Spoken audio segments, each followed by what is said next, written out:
बिस्मिल्लाहिर्रहमानिर्रहीम। हदीस शरीफ में मक़ाइद का ज़िक्र है। मक़ाइद ये बैठक थी, बाज़ार के अंदर मदीने के बनाई थी हज़रत उस्मान गनी रज़ी अल्लाह ताला अन्हु ने, और इसलिए बनाई थी कि मदीना मुनव्वरा दारुल खिलाफा था और शहर था, हुकूमत का मरकज़ था। तो क़ुर्ब जवार से और दूर दराज से इस्लामी हुकूमत और ममलकत के क़ुर्ब जवार और दूर दराज के इलाक़ों से लोग अपने बहुत सारे कामों के लिए मदीना मुनव्वरा आया करते थे और वो मुसाफिर होते थे। कोई ख़रीदारियाँ करने आता था अपनी ज़रूरत की, ताजिर भी अपनी ज़रूरत की चीज़ें ख़रीदने आते थे, सरकारी दफ्तरों में काम से भी लोग आते थे। तो इन तमाम कामों के लिए जो मस्जिद लोग आते थे तो पहले मस्जिद में वो बैठा करते थे, मस्जिद में आकर वो थोड़ा आराम किया करते थे।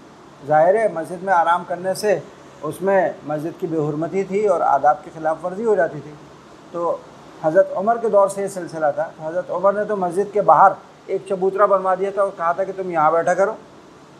और हज़रत उस्मान के दौर में वो बहुत ज़्यादा लोग आने लगे तो उन्होंने बाज़ार ही में एक बहुत बड़ा चबूतरा साहिबान के साथ बनवा दिया था। उसका नाम था मक़ाइद, बैठने की जगह। लोगों से कहा था भाई तुम अपने काम के लिए आओ तो यहाँ बैठो, आराम करो, खाओ पियो, सो जागो, अपना काम हो जाए तो चले जाओ। तो वहाँ पर चूँकि मदीने के बाहर के लोग आए हुए होते थे तो हज़रत उस्मान गनी वहाँ तशरीफ़ ले गए और उनसे जाकर कहा कि मैं तुमको रसूलुल्लाह सल्लल्लाहु अलैहि वसल्लम का वज़ू करके दिखाऊं। मदीने वाले तो जानते थे, उन्होंने तो देखा था नबी करीम सल्लल्लाहु अलैहि वसल्लम का वज़ू, उन्होंने नहीं देखा था जो बाहर से आते थे। तो इसका तज़किरा यहाँ पर है कि हज़रत उस्मान उन्होंने तवज़्ज़अ बिल मक़ाइद, मक़ाइद में जाके वज़ू किया और लोगों से कहा कि अला उरीकुम वज़ूअ रसूलुल्लाह सल्लल्लाहु अलैहि वसल्लम, मैं तुम्हें रसूलुल्लाह सल्लल्लाहु अलैहि वसल्लम का वज़ू करके न दिखाऊं। और फिर 3-3 दफ़ा तमाम आज़ा को धोया। हज़रत अब्दुल्लाह इब्न अम्र रज़ी अल्लाह ताला अन्हुमा फरमाते हैं कि रसूलुल्लाह सल्लल्लाहु ताला अलैहि वसल्लम के साथ हम मक्के से मदीना की तरफ वापस आ रहे थे। हम एक पानी के ऊपर पहुँचे जो रास्ते में था। तो तअज्जल कौमुन इंदल असर, तो लश्कर में कुछ लोग थे जल्दबाज, वो जल्दी जल्दी असर के वक्त पानी पर पहुँच गए। फ़तवज़्ज़ऊ वहुम उज्जाल, उन्होंने वज़ू किया इस हाल में कि वो उजलत में थे, जल्दी जल्दी वज़ू किया। फ़न्तहैना इलैहिम, पीछे से हम भी उनके पास पहुँच गए। तो हमने देखा दूर से कि वह आक़ाबुहुम तलूहु, कि उनकी एड़ियाँ चमक रही थी। लम यमस्सहल मा, पानी उसको नहीं लगा था। पानी आधे पाँव पर लगे और आधा पाँव या एड़ियाँ पानी न लगे तो वो एड़ियाँ चमकती हैं, वो आज़ा चमकते हैं। तो फ़क़ाला रसूलुल्लाह सल्लल्लाहु अलैहि वसल्लम, तो रसूलुल्लाह सल्लल्लाहु अलैहि वसल्लम ने फरमाया वैलुल लिल आक़ाब मिनन नार, हलाकत है या वैल का अज़ाब है उन एड़ी वालों के लिए जो वज़ू के अंदर खुश रखते हैं एड़ियों को, जहन्नम की आग का। यानी उनको वईद सुनाई। अस्बिगुल वज़ू, अच्छी तरह वज़ू करो, अस्बिगुल वज़ू, वज़ू को अच्छी तरह करो। यहाँ पर समझ लीजिए कि तमाम उम्मत का इस पर इजमा है कि पाँव का वजीफ़ा जो है वो गस्ल है। पूरी उम्मत का इस पर इजमा है कि पाँव का वजीफ़ा वज़ू में क्या है, गस्ल। आदम तख़फ़्फ़ुफ़ की हालत में, यानी जिस वक्त पाँव में चमड़े के मोज़े ना हो, तख़फ़्फ़ुफ़ ना हो, तो उस वक्त उसका वजीफ़ा मुतय्यन है वज़ू के अंदर, और वह है पाँव को धोना। क्यों कहते हैं? इसलिए कि कुरान करीम ने इसको बयान कर दिया है। इज़ा क़ुमतुम इला स्सलाति फ़ग़सिलू वुजूहकुम व अयदियकुम इलल मराफ़िक़ वम्सहू बिरुऊसिकुम व अर्जुलकुम इलल कअबैन। तमाम उम्मत के इस पर इजमा है, किसी का इख्तिलाफ़ नहीं है। सलफ़न व खलफ़न सब इस पर इजमा रखते हैं कि इसका वजीफ़ा गस्ल है। अलबत्ता अगर पाँव में चमड़े के मोज़े पहने हुए हैं, अगर पाँव में चमड़े के मोज़े पहने हुए हैं तो फिर इसके ऊपर मसा हो सकता है, मसा करना जायज़ है, मसा मशरू है। समझ रही बात? इसके ऊपर मुस्तकिल बाब आगे आ रहा है तो वहाँ पर हम तफसील से कलाम करेंगे। यहाँ तो सिर्फ़ आदम तख़फ़्फ़ुफ़ का बयान कर रहे हैं कि उम्मत के इस पर इजमा है कि उसका वजीफ़ा गस्ल है। सिर्फ़ एक फ़िरक़ा रवाफ़िज़ का, एक फ़िरक़ा रवाफ़िज़ वो कहते हैं कि जी पाँव का वजीफ़ा गसल नहीं है, पाँव का वजीफ़ा मसा है अदम तखफ़ुफ़ की हालत में। सुन रही बात? उनके इस इख्तिलाफ़ का एतबार नहीं है, इजमा इससे ख़त्म नहीं होता है, समझे? वो क्यों कहते हैं ये, उनका इस्तिदलाल क्या है? वो इस्तिदलाल करते हैं इस आयत की क़िराअत जर से। ये जो आयत हमने पढ़ी ना, इज़ा क़ुमतुम इला सलाति फ़ग़सिलू वुजूहकुम व अयदियकुम इलल मराफ़िक़ वमसहू बिरुऊसिकुम व अर्जुलकुम इलल काबैन। एक क़िराअत अर्जुलकुम है और इसकी दूसरी क़िराअत है व अर्जुलिकुम इलल काबैन। दूसरी क़िराअत क्या है इसकी? फमसहू बिरुऊसिकुम व अर्जुलिकुम इलल काबैन। ये दो क़िराअतें हैं। तो ये दूसरी क़िराअत से इस्तिदलाल करते हैं, कहते हैं व अर्जुलिकुम में जो दूसरी क़िराअत है इसमें इसका आतफ़ रुऊस के ऊपर है। इसका आतफ़ किसके ऊपर है? रुऊस के ऊपर। और रास का वजीफ़ा क्या है? मसा। तो लिहाजा रिजल का वजीफ़ा भी क्या होगा? मसा होगा। अहलुस सुन्नति वल जमा इसके जवाब में कहते हैं कि नबी करीम सल्लल्लाहु अलैहि वसल्लम की सुन्नत और अहादीस वो कुरान करीम की तफसीर है। क्या है? कुरान करीम की तफसीर है। अगर पाँव को अदम तखफ़ुफ़ की हालत में मसह की इजाज़त होती तो नबी करीम सल्लल्लाहु अलैहि वसल्लम की हयात तय्यबा में कम से कम एक दफ़ा इसका सबूत होता, तब तो हम आपकी बात मान लेते कि जी वह अर्जुलिकुम जो क़िराअत जर है ये अदम तखफ़ुफ़ में मसह की मशरूइयत को बयान कर रही है। वह इस्लाम अगर ऐसा नहीं हुआ है तो अब अदम तखफ़ुफ़ में पाँव का वजीफ़ा मसा भी नहीं हो सकता, महाल है। समझ नहीं बात? अगर ये मशरू होता, अगर अर्जुलिकुम का जो मतलब आप बयान कर रहे हैं अगर ये मतलब होता तो रसूलुल्लाह सल्लल्लाहु अलैहि वसल्लम की अहादीस से, सुन्नत से कहीं ना कहीं बयान जवाज़ के लिए एक दफ़ा पाँव के ऊपर मोज़े न होने की हालत में मसा करना साबित होता। हालांकि किसी ज़ईफ़ हदीस में भी इसका जिक्र नहीं है। समझ में आ गई बात? फिर सवाल पैदा होता है कि वह अर्जुलिकुम का फिर मतलब क्या है, इस पर जर क्यों आए? तो फरमाया इसके जर होने की, इस पर जर आने की वजह से वजह जो है वो जर्रे जवार है। एक जर होता है जर्रे जवार। जर्रे जवार ये होता है कि असल में तो यहाँ पर नसब ही था,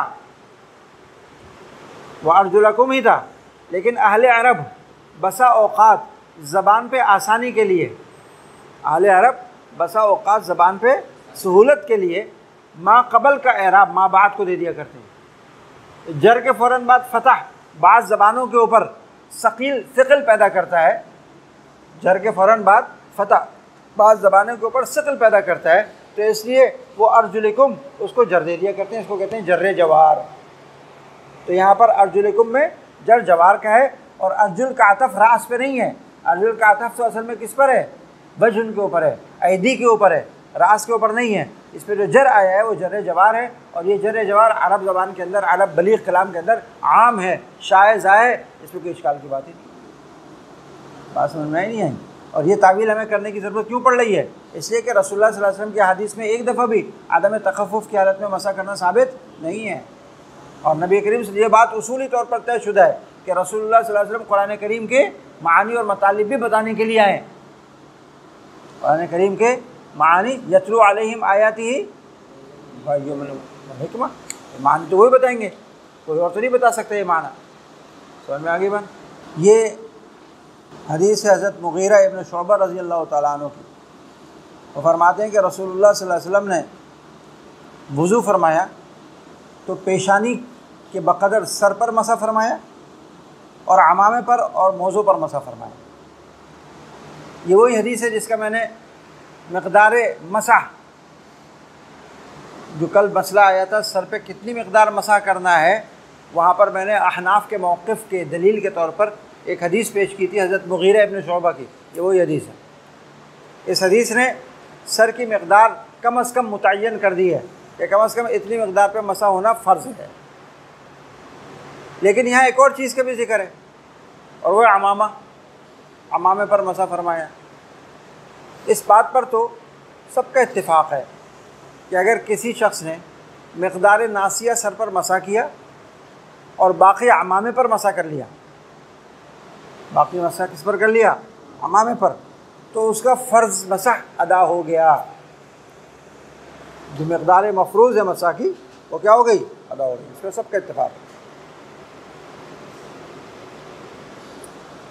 इख्तिलाफ़ इसमें है कि अमामे पर मसाह करना किफ़ायतन, किफ़ायतन का मतलब समझते हो? यानी सिर्फ़ अमामे पर मसा किया, सर पे बिल्कुल मसा नहीं किया, इससे मसा हो जाएगा सर का या नहीं? इसमें इख्तिलाफ़ है। अइम्मा सलासा, इमाम आज़म, इमाम मालिक, इमाम शाफ़ी रहमतुल्लाह अलैह फरमाते नहीं होगा। मसा रास की फ़र्ज़ियत इससे अदा नहीं होगी कि आप खाली अमामे पर मसा कर लें। इमाम अहमद इब्न हम्बल और बाज़ दीगर सलफ़ अइम्मा वो कहते हैं हो जाएगा। इक्तिफ़ा अलल मसा, इक्तिफ़ाउल मसी अलल अमामा से मसा की फ़र्ज़ियत अदा हो जाएगी। अलबत्ता वो कुछ शराइत लगाते हैं, उन शराइत में आपस में उनका इख्तिलाफ़ है। किसी ने शर्त लगाई कि वो जो मसा किया जाए, वो जिस मसा अमामे पर, वो अमामा तहारत पे पहना गया हो, यानी बावुज़ू पहना गया हो, तो फिर उसके ऊपर आप मसा कर सकते हैं। किसी ने शर्त लगाई कि वो हैअतुल मुस्लिमीन पे बंधा हुआ हो। अमामा बांधने की मुख्तलिफ़ हैतें होती है ना, एक मुसलमानों की हैत है ख़ास, बाज़ काफिर भी अमामा बांधते हैं, बल्कि बहुत से काफिर अमामा, हिंदू भी अमामा बांधते, जितने कबाइल के हिंदू हैं वो अपने अपने तर्ज पर अमामा बांधते। सिख भी अमामा बांधते, सिखों का अमामा भी आपने देखा होगा। तो मुसलमानों की हैत पे बंधा हुआ होना चाहिए, किसी ने ये शर्त लगाई। किसी ने कहा कि ज़रूरी है कि वो इस्तिआबन, पूरे रास के ऊपर इस्तिआब किया हुआ उस मसे ने के मामा ने, कहीं से कोई सर का हिस्सा खुला हुआ ना हो। तो इन शराइत में आपस में इख्तिलाफ़ है, लेकिन इमाम अहमद और बाज़ सलफ़ इस बात के कायल हैं कि इक्तिफ़ाउल मसी अलल अमामा से मसा का जो फ़र्ज़ है, वजीफ़ा जो है वो अदा हो जाएगा। उनका इस्तिदलाल इस हदीस से, उनका इस्तिदलाल किससे है? इस हदीस से। हज़रत अइम्मा सलासा फरमाते हैं कि जी ये हदीस जो है ना, इसमें मसा अलल अमामा का तो ज़िक्र है, ज़रूर ज़िक्र है, लेकिन आप जिस मसा की बात कर रहे हैं उसका ज़िक्र नहीं है इसमें। हमारा मसला जो है वो क्या है? इक्तिफ़ा करना सिर्फ मसा अलल अमामा पर। यहाँ तो नासिया के साथ मसा किया है, यहाँ पर नासिया के साथ मसा हुआ है नहीं। तो जिस मसले में हमारा इख्तिलाफ है उस मसले को ये हदीस बयान नहीं कर रही, तो आप इसे कैसे इस्तेदलाल कर सकते हैं? और जिस चीज़ को ये हदीस बयान कर रही है उसमें हमारा आपका झगड़ा ही नहीं है। जिस चीज़ को ये हदीस बयान कर रही है, इमाम अहमद का और जमहूर का उसके अंदर इख्तिलाफ ही नहीं है। और इमाम अहमद और जो मसला बयान कर रहे हैं और इससे इस्तेदलाल कर रहे हैं, इस हदीस में उसका ज़िक्र नहीं है। तो नहीं बात, तो इसलिए इससे इस्तेदलाल उनका दुरुस्त नहीं। ये हदीस है हज़रत सईद इब्न ज़ैद रज़ियल्लाहु ताला अन्हु इसके रावी हैं। फरमाते हैं कि रसूलुल्लाह सल्लल्लाहु अलैहि वसल्लम ने फरमाया कि उस शख्स का वज़ू नहीं होता, उस शख्स का वज़ू नहीं होता जिसने वज़ू में बिस्मिल्लाह ना पढ़ी हो। इस बात पर तमाम अइम्मा का इत्तिफ़ाक़ है कि वज़ू से पहले बिस्मिल्लाह पढ़ना चाहिए। वज़ू से पहले बिस्मिल्लाह पढ़नी चाहिए, वज़ू के आदाब में से, वज़ू के मुस्तहब्बात में से, इस पर सबका इत्तिफ़ाक़ है। इख्तिलाफ़ इसमें है कि अगर किसी ने बिस्मिल्लाह ना पढ़ी हो तो उसका वज़ू हो जाएगा या नहीं। अगर किसी ने बिस्मिल्लाह ना पढ़ी हो तो उसका वज़ू हो जाएगा या नहीं। दाऊद ज़ाहिरी कहते हैं वज़ू नहीं होगा। इमाम अहमद की भी एक रिवायत है कि बिस्मिल्लाह पढ़ना वाजिब है वज़ू से पहले। इमाम इसहाक़ इब्न राहवै फरमाते हैं कि अगर कोई भूल के, अगर किसी ने भूल के ये तावीलन बिस्मिल्लाह छोड़ी है तो उसका तो वज़ू हो जाएगा। जिसने जानबूझकर छोड़ दी उसका वज़ू नहीं होगा। तो नहीं बात, कितने मज़ाहिब हो गए। दाऊद ज़ाहिरी कह रहे हैं बाहर सूरत बिस्मिल्लाह पढ़नी पड़ेगी, अगर नहीं पढ़ी तो वज़ू ही नहीं होगा। इमाम अहमद इब्न हम्बल फरमाते हैं वाजिब, एक कौल उनका, एक रिवायत वजूब की है, बिस्मिल्लाह पढ़ना वाजिब है, दूसरी रिवायत जमहूर के साथ है। और इमाम इसहाक़ इब्न राहवै फरमाते हैं कि तफसील है इसमें, अगर जानबूझ के छोड़ी है याद था बिस्मिल्लाह पढ़ना फिर भी नहीं पढ़ी तो वज़ू नहीं होगा। भूल गया, नहीं भूल के छोड़ दी तो वज़ू हो जाएगा। ये तावीलन छोड़ दी। तावीलन का मतलब ये कि वाजिब समझते ही नहीं है, फ़र्ज़ समझते नहीं, हनफी है, मालिकी है, बिस्मिल्लाह पढ़ना फ़र्ज़ वाजिब समझता नहीं है, तब छोड़िए तब भी वज़ू हो जाएगा। समझेगा? तावीलन या निस्यानन छोड़ी तो वज़ू हो जाएगा, जानबूझकर छोड़ी तो वज़ू नहीं होगा। इमाम इसहाक़ के नज़दीक, हज़रात अइम्मा अरबा यानी इमाम अहमद की एक रिवायत और अइम्मा सलासा के नज़दीक वज़ू से पहले बिस्मिल्लाह पढ़ना फ़र्ज़ या वाजिब नहीं है, सुन्नत या मुस्तहब है, अला इख्तिलाफ़िल अक़वाल। फ़र्ज़ वाजिब नहीं है। जो हज़रात वजूब के कायल हैं वो इस हदीस से इस्तेदलाल करते हैं, कहते हैं कि देखो यहाँ पर क्या कह रहे हैं, ला वज़ूआ, वज़ू ही नहीं होता उस शख्स का जिसने अल्लाह का नाम ना लिया हो, बिस्मिल्लाह ना पढ़ी हो वज़ू से पहले। इस हदीस में सराहतन मौजूद है, लिहाजा ये क्या होगा, फ़र्ज़ होगा या वाजिब होगा। इमाम आज़म के अलावा, मैंने आपको बताया था ना, इमाम आज़म के अलावा कोई भी जब वाजिब कहते हैं ना तो इसका मतलब क्या होता है, फ़र्ज़। सिर्फ अहनाफ के यहाँ वाजिब का दर्जा अलग है। अइम्मा अरबा फरमाते हैं कि भाई फ़र्ज़ साबित करने के लिए हम उसूल बता कर आएँ, दलील क़तई की ज़रूरत होती है। या तो हदीस मुतवातिर हो या कुरान करीम हो, ये दलील क़तई है ना, या कुरान में उसका ज़िक्र होना पड़ेगा या हदीस मुतवातिर होनी पड़ेगी। दोनों में से कुछ भी नहीं है, इज़लई से फलईसा। जब ना हदीस मुतवातिर है ना कुरान करीम में उसका ज़िक्र है तो इसको आप फ़र्ज़ कैसे कह सकते हैं? बात समझ नहीं समझ रहे हैं। चुनांचे कुरान करीम की आयत में 4 चीज़ों का ज़िक्र है, इज़ा कुमतुम इला सलाति फ़ग़सिलू वुजूहकुम व अयदीकुम इलल मराफ़िक़ वम्सहू बिरुऊसिकुम व अर्जुलकुम इलल काबैन। नियत का तो कहीं ज़िक्र ही नहीं है। यही 4 चीज़ें फ़र्ज़ हैं वज़ू में। बात समझ रहे हो? नहीं समझे? फिर सवाल पैदा हुआ कि इस हदीस का क्या मतलब है। कहते हैं इस हदीस का मतलब ये है कि यहाँ पर जो नफ़ी है ना, लाए नफ़ी लगा है ना, ला वज़ूआ, तो यहाँ नफ़ी कमाल की है। ये नफ़ी कौन सी है? नफ़ी कमाल, कि कामिल वज़ू नहीं होगा उस शख्स का जिसने बिस्मिल्लाह ना पढ़ी हो। ये तावील हम क्यों कर रहे हैं? इसकी तावील ला को लाए नफ़ी जिन्स की तरफ क्यों लेकर जा रहे हैं?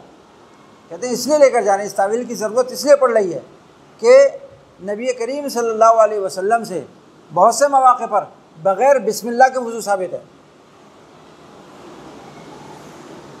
कई मौक़े ऐसे हैं कि नबी करीम सल्लल्लाहु अलैहि वसल्लम से बग़ैर बिस्मिल्लाह के वज़ू साबित है। चुनांचे मुसीफ़िस सलात की हदीस पढ़िए ना, मशहूर, इरजे फसल्ली फ़इन्नका लम तुसल्ली वाली हदीस पढ़िए नहीं, नूर अनवार में, उसूल चाची में कहाँ पढ़ते हुए आ रहे हो। उसमें जब उन साहब ने पूछा था कि या रसूलल्लाह मुझे बताइए कि मैं कैसे नमाज़ पढ़ूँ, तो आपने क्या फरमाया था उसमें, तवज़्ज़अ कमा अमरकल्लाहु ताला, वज़ू करो जैसे अल्लाह ने कुरान में बताया है। कुरान में नियत का जिक्र है? कुरान में नियत का जिक्र नहीं है ना। मालूम हो कि बग़ैर बिस्मिल्लाह के भी वज़ू क्या हो जाता है? हो जाता है। और इस तावील की ज़रूरत इसलिए पड़ी है कि इसी बाब के आखिर में दारक़ुतनी के हवाले से हदीस आ रही है। वो हदीस क्या है? वो हदीस ये है कि मन तवज़्ज़अ व ज़करा अस्मल्लाह, कि जिस शख्स ने वज़ू किया और बिस्मिल्लाह पढ़ी तो ये वज़ू उसके पूरे जिस्म के गुनाहों को धो देगा। और अगर किसी ने वज़ू किया और बिस्मिल्लाह नहीं पढ़ी तो सिर्फ़ आज़ाए वज़ू, जो वज़ू में उसने धोए हैं, सिर्फ़ उन आज़ा को गुनाहों से पाक करेगा। इससे मालूम हो कि बग़ैर वज़ू के, बग़ैर बिस्मिल्लाह के भी वज़ू है, हो सकता है। तो इन तमाम नुसूस को सामने रखने की वजह से हमें तावील की ज़रूरत पड़ी कि ला यहाँ पर नफ़ी कमाल का है। हमारे अकाबिर में से अल्लामा अनवर शाह कश्मीरी रहमतुल्लाह अलैह ने एक और तावील फरमाई, वो सबसे अच्छी तावील है। वो कहते हैं ला नफ़ी कमाल लेने की क्या ज़रूरत है। ला 2 चीज़ों के लिए आता है ना, नफ़ी जिन्स के लिए भी आता है, नफ़ी कमाल के लिए भी आता है। और असल इसमें नफ़ी जिन्स है। असल क्या है इसमें? नफ़ी जिन्स। और नफ़ी कमाल मजाज़ है। मजाज़ की तरफ जाने की क्या ज़रूरत है, इसको रखो हकीकत के ऊपर। ये नफ़ी जिन्स के लिए। और ये इरशाद असल में रसूलुल्लाह सल्लल्लाहु अलैहि वसल्लम का ये बताने के लिए कि बग़ैर बिस्मिल्लाह के जो वज़ू किया जाता है वो बिमंज़िलतिल मादूम है। वो क्या है? अगरचे तुम्हारे ज़िम्मे से वज़ू की फ़र्ज़ियत का, फ़रीज़े का इबरा हो जाएगा, बरियानी ज़िम्मा हो जाओगे, इस वज़ू से नमाज़ पढ़ सकते हो, सब कुछ कर सकते हो, लेकिन अल्लाह के यहाँ बिस्मिल्लाह ना पढ़ने की वजह से ये बिमंज़िलतिल मादूम है। नहीं बात? तो बसा औक़ात ला नफ़ी जिन्स का इसलिए भी आता है कि एक काम हुआ है, उसमें कोई कमी रह जाने, बुनियादी चीज़ कम रह जाने की वजह से, अगरचे वो काम कानून और ज़ाब्ते में हो जा गया है, लेकिन उसको बमंज़िलतुल मादूम उतारने के लिए कभी ये ताबीर लाई जाती है। नहीं बात? तो यहाँ नफ़ी जिन्स का ही है, और ये बताने के लिए कि तुमने बग़ैर बिस्मिल्लाह के अगर वज़ू किया तो अगरचे तुम्हारा वज़ू कायदे, ज़ाब्ते, फ़िक़्ह और फ़तवा के हिसाब से सही हो जाएगा, लेकिन अल्लाह के यहाँ इस पर चूँकि तुमको कुछ मिलेगा नहीं, तो ये तो ऐसा हुआ जैसे तुमने किया ही नहीं। तो नहीं बात? ये नहीं समझे? असाबिउल यदैनि व रिजलैन का खलाल करने का तरीक़ा मालूम है ना सबको? ये तो हाथों का है, और पाँव का मालूम है कैसे? उल्टे हाथ की उंगली से, चुंगली से तलवे की तरफ से ऊपर ले जाएंगे, उंगली तलवे की तरफ से ऊपर जाएगी। तलवा समझते हो ना, नीचे का हिस्सा जो होता है, ऐसे ले जाएंगे और ऊपर की तरफ से वापस खींचेंगे, तलवे से ऊपर चढ़ाएंगे और ऐसे वापस खींचेंगे। तो ये पाँवों की उंगली का मसा का तरीक़ा मसनून। ये है दाढ़ी का खिलाल करना। इसमें समझ लीजिए कि दाढ़ी की दो किस्में हैं। एक दाढ़ी होती है लिह्या कस्सा, घनी दाढ़ी। घनी दाढ़ी उस दाढ़ी को कहते हैं कि जिसमें दाढ़ी के नीचे जिल्द नज़र ना आए, दाढ़ी के नीचे की खाल और जिल्द नज़र ना आए, ये घनी दाढ़ी कहलाती है। और दूसरी दाढ़ी कहलाती है लिह्या खफीफ़ा। ये वो दाढ़ी है जिसके नीचे से खाल नज़र आती है, बाल हल्के होते हैं, खाल नज़र आती है। फिर इन दोनों में से हर एक की दो दो किस्में हैं, मुस्तरसला, गैर मुस्तरसला। मुस्तरसला उस दाढ़ी को कहते हैं कि जिसके बाल हुदूद वजह से ज़्यादा लटके हुए हों, लंबी दाढ़ी हो लटकी हुई। और गैर मुस्तरसला उसको कहते हैं बाल घुंघरियाल होने की वजह से चेहरे की हुदूद में चिपके हुए। बहुत सी दाढ़ियाँ होती हैं लटकी हुई होती हैं, बहुत सी होती हैं जो चेहरे से चिपकी हुई होती हैं, बाल घुंघरियाले होते हैं, जैसे अफ्रीकियों के बाल होते हैं ना, ऐसी दाढ़ियाँ जो होती हैं वो गैर मुस्तरसला होती हैं। इसमें हुक्म यह है कि जो दाढ़ी कस्सा है यानी घनी है, उसके जिल्द तक पानी पहुंचाना फ़र्ज़ नहीं है। हुदूद वजह में जो बाल हैं उनको धो लिया जाए, फ़र्ज़ अदा हो जाएगा। लेकिन जो लिह्या खफीफ़ा है यानी ऐसी दाढ़ी है जिसमें खाल नज़र आ रही है, तो वज़ू में उसके जड़ों तक पानी पहुंचाना क्या है, जिल्द तक पानी पहुंचाना क्या है, फ़र्ज़ है। तो नहीं मान। और जो हुदूद चेहरे के अंदर दाढ़ी है जिसको हमने कहा था गैर मुस्तरसला, उसको भी धोना ज़रूरी है। लेकिन हुदूद चेहरे से जो दाढ़ी लटकी हुई है उसको धोना फ़र्ज़ नहीं है। उसमें फिर अक़वाल मुख्तलिफ़ हैं।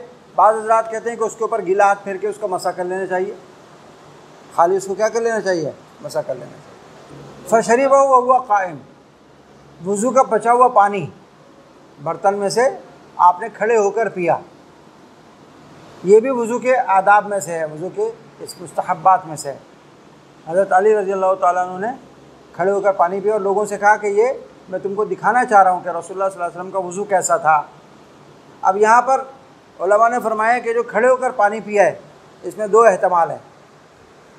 एक एहतमाल तो ये कि लोगों को दिखाने के लिए खड़े हुए, पानी तो पीना था कैसे, बैठ के, लेकिन अगर बैठ के पानी पीते तो बहुत सारे लोग देख नहीं पाते, तो खड़े हो गए ताकि लोग देख लें कि मैं पानी पी रहा हूँ वज़ू का बचा हुआ। अगर ये माना मुराद है और ये सूरत हाल थी तब तो वज़ू का बचा हुआ पानी खड़े होकर पीना सुन्नत नहीं है, पीना बैठ के ही चाहिए। और दूसरे माना ये है, दूसरा एहतमाल इसमें ये है कि हो सकता है रसूलुल्लाह सल्लल्लाहु अलैहि वसल्लम का अमल ही नकल किया हो कि खड़े होकर पानी पिया आपने, तो ऐसी सूरत में खड़े होकर पानी पीना ही मुस्ताहब होगा। तो नहीं बात, तो गोया दो मौक़े अब मुस्तस्ना हो जाएंगे खड़े होकर पानी पीने के। एक माए ज़मज़म जमज़म का पानी रसूलुल्लाह सल्लल्लाहु अलैहि वसल्लम ने खड़े होकर पिया था। और दूसरा फ़ज़लुल वज़ू, वज़ू का बचा हुआ पानी आपने खड़े होकर पिया। इसके अलावा तमाम मौक़े पर नबी करीम सल्लल्लाहु अलैहि वसल्लम से खाना पीना बैठ कर साबित है, खड़े होकर साबित नहीं है। सिर्फ 2 मौक़े ऐसे हैं जो मुस्तस्ना है, और इन दोनों में भी तावील की उलमा ने। बाद ने फरमाया कि ज़मज़म में इसलिए नहीं बैठे थे कि वहाँ पर नीचे कीचड़ थी, पानी निकालने, डोल से निकालने की वजह से वहाँ कीचड़ हो गई थी, बैठने की जगह ही नहीं थी, तो इसलिए आपने खड़े होकर ज़मज़म पी लिया। तो लिहाजा ये हज़रात फरमाते हैं कि ज़मज़म का पानी भी बैठ कर ही पीना चाहिए, खड़े होकर नहीं पीना चाहिए। ज़्यादा से ज़्यादा खड़े होकर पीने का जवाज़ होगा, खड़े होकर पीना ज़्यादा से ज़्यादा क्या होगा, जवाज़ कहेंगे कि जायज़ है। वरना असल अमल रसूलुल्लाह सल्लल्लाहु अलैहि वसल्लम का, असल सुन्नत नबी करीम सल्लल्लाहु अलैहि वसल्लम की जो है सुन्नत, मैंने आपको बताया था ना किसको कहते हैं, वो अमल जिस पर रसूलुल्लाह सल्लल्लाहु अलैहि वसल्लम ने मुवाज़बत फरमाई हो। तो आपकी मुवाज़बत तो खाने पीने में बैठने की है, आपकी सुन्नत खाने पीने में क्या है, बैठने की है, कि मुवाज़बत आपकी उस पर है। ये एक आध दफ़ा इस्तिस्ना या तो बयान जवाज़ के लिए मुमकिन है कि बयान जवाज़ के लिए या किसी उज़ूर की वजह से, तो इसलिए इसको सुन्नत नहीं कर सकते, ज़्यादा से ज़्यादा इसको जायज़ कहेंगे। हज़रत अब्दुल्लाह इब्न अब्बास रज़ियल्लाहु ताला अन्हुमा से रिवायत है, फरमाते हैं कि नबी करीम सल्लल्लाहु अलैहि वसल्लम ने अपने सर का मसा फरमाया और कानों का भी मसा फरमाया। कान के अंदर, दोनों कानों के अंदर शहादत की उंगलियों से मसा फरमाया और कानों के ऊपरी हिस्से पर अंगूठे से मसा फरमाया। कान का अंदर इन दोनों उंगलियों से कान के अंदर मसा किया और अंगूठे से कान के ऊपर मसा किया। इसके अंदर पूरी कैफियत मसा की बताई है इन्होंने, कि हाथ को गीला किया नबी करीम सल्लल्लाहु अलैहि वसल्लम ने, और ये 3 उंगलियां जो है ना, छोटी उंगली उससे बड़ी उसके बराबर वाली, इससे सर के ऊपर के हिस्से पे मसा फरमाया। ये सर का ऊपर का हिस्सा इन 3 उंगलियों से ये हुआ। और सुदगैन कहते हैं कनपटियों को, सुदगैन इसको कनपटी को कहते हैं। हथेली से सुदगैन का मसा फरमाया। ये वापस हाथ लाते हुए हथेली से सुदगैन का मसा हुआ। अब ये 2 उंगलियां सब्बाबतैन और 2 इब्हामैन, ये दोनों रह गई ना, तो सब्बाबतैन से कान के अंदर का मसा फरमाया और इब्हामैन से कान के ज़ाहिर का मसा फरमाया। ये हज़रत रुबैय इब्न मुअव्विज़ की हदीस में पूरी की पूरी कैफियत इसकी आई है। गैर फज़ली यदैही, आपने ऐसे पानी से वज़ू किया जो हाथ का बचा हुआ पानी नहीं था, नया पानी लिया था। ये तीनों हदीसें, इसमें मसह उज़ुन का ज़िक्र है। किसका ज़िक्र है? मसह उज़ुन का। इस बारे में अइम्मा का इख्तिलाफ है कि कान का वजीफ़ा क्या है। वज़ू के अंदर कान का वजीफ़ा क्या है, इसमें इख्तिलाफ है। इमाम ज़ुहरी रहमतुल्लाह अलैह के नज़दीक कान का वजीफ़ा गस्ल है, और वो कहते हैं चेहरे के साथ कान को धोया जाएगा। आमिर शाबी रहमतुल्लाह अलैह के नज़दीक तफसील है, वो कहते हैं कि कान का जो बातिन है, सामने का हिस्सा जो चेहरे के सामने नज़र आता है, चेहरे के साथ, इसको चेहरे के साथ धोया जाएगा। और जो ज़ाहिर है, पीछे का हिस्सा जो सर के साथ नज़र आता है, उसका सर के साथ मसा किया जाएगा। तो नहीं बात। अइम्मा अरबा वो हज़रात फरमाते हैं कि कान का वजीफ़ा मसा है, गसल नहीं है। उनकी दलील ये सब हदीसें हैं कि इन तमाम अहादीस में नबी करीम 3 हदीसें आई हैं ना, इन तीनों हदीस में, इसके अलावा और भी बहुत सारी हदीसें हैं, उनमें रसूलुल्लाह सल्लल्लाहु अलैहि वसल्लम ने कानों पर मसा फरमाया। और एक और हदीस सरी है, एक हदीस बिल्कुल सरी, हज़रत अबू उमामा रज़ियल्लाहु ताला अन्हु की मरवी हदीस है। उसमें अल-उज़ुनानी मिनर रास, आपने क्या फरमाया? अल-उज़ुनानी मिनर रास, के उज़ुनान दोनों कान, ये वज़ू के अंदर इनका ताल्लुक़ किससे होगा? सर से। सर का वजीफ़ा क्या है? मसा। तो कान का वजीफ़ा क्या होगा? मसा होगा। ये अहादीस जो हैं, ये हज़रात जमहूर की अइम्मा अरबा की दलाइल है। समझ में आ गई बात? दूसरा मसला जो आखिरी हदीस में बयान हुआ, वो ये कि क्या हाथ की बची हुई तरी से कान का मसाह करना जायज़ है या कान के लिए नया मसा पानी लेना पड़ेगा? इसमें अइम्मा अरबा के दरमियान इख्तिलाफ है। इसमें अइम्मा अरबा के दरमियान इख्तिलाफ है। इमाम आज़म अबू हनीफ़ा रहमतुल्लाह अलैह और इमाम अहमद, और बाज़ रिवायत के अंदर इमाम मालिक इमाम आज़म के साथ हैं, इनके नज़दीक नया पानी लेना अच्छा है, लेकिन अगर बचे हुए पानी से भी मसा कर लिया तो कान का मसा हो जाएगा। इमाम शाफी रहमतुल्लाह अलैह के नज़दीक और एक रिवायत के मुताबिक इमाम अहमद भी उनके साथ हैं, कान के मसे के लिए नया पानी लेना ज़रूरी है। कान के मसा के लिए नया पानी लेना ज़रूरी है। जो हज़रात नया पानी लेना ज़रूरी समझते हैं, कहते हैं, वो कहते हैं देखो ये हदीस है, तीसरी हदीस जो आपने पढ़ी है कि उन्होंने मसा किया कान का बिमाइन, ऐसे पानी से, गैर फजली यदैहि, जो बचा हुआ पानी नहीं था, हाथ के बचे हुए पानी से नहीं किया। क्या मतलब? नया पानी लेके किया। तो मालूम हुआ कि कान के मसा के लिए नया पानी लेना ज़रूरी है। जबकि अहनाफ का इस्तिदलाल, हज़रत अहनाफ का इस्तिदलाल जो है वो कहते हैं कि यहाँ पर जो आप पढ़े ना गैर फजली यदैहि, इसकी एक और रिवायत भी है, एक और तरीक़ भी है, वो है गबरा फजली यदैहि। वो क्या है? गबरा फजली यदैहि। और दूसरा इस्तिदलाल उनका ऐसा है अल उज़ुनानी मिनर रास। दूसरा इस्तिदलाल किससे है? अल उज़ुनानी मिनर रास। कहते हैं जब अल उज़ुनानी मिनर रास कहा गया तो ये रास का बाज़ हो गया नहीं, मिन तबईज़िया है, रास का बाज़ हो गया नहीं। तो क्या रास के हर जुज़ के लिए अलग अलग पानी लिया जाता है? जो मसा करते हैं रास का, उसमें सर के ऊपर के लिए अलग पानी लिया जाए, सुदगैन के लिए अलग पानी लिया जाए, ऐसा करते हैं? या एक ही दफ़ा हाथ का गीला करके जो बचा हुआ पानी होता है जहाँ का हाथ का, उससे मसा कर लेते हैं? तो जब बाज़ रास के लिए नया पानी नहीं लिया जाएगा तो उज़ुन भी तो बाज़ रास में से हो गए ना, उज़ुनानी मिनर रास की वजह से। इसके लिए नया पानी लेने की क्या ज़रूरत है? जो पानी हाथ में आपकी उंगलियों में मौजूद है उसी से आप मसा कर लो। अलबत्ता इतना ज़रूर है कि आपका ये पानी वुज़ू का माबकिया होना चाहिए, मसा का माबकिया नहीं होना चाहिए। हनाफी कहते हैं कि वुज़ू से माबकिया होना चाहिए, मसा का माबकिया पानी नहीं। ये नहीं होना चाहिए कि आपने उंगली से सर का मसा कर लिया है तो अब उंगली पे जो पानी बचा हुआ है ना, माबकिया मिनल मस है, इससे आप मसा नहीं कर सकते। हाँ, अगर आपने चेहरा धोया था और उससे पानी हाथ पे बचा हुआ है तो माबकिया मिनल गसल जो है उससे आप मसा कर सकते हैं।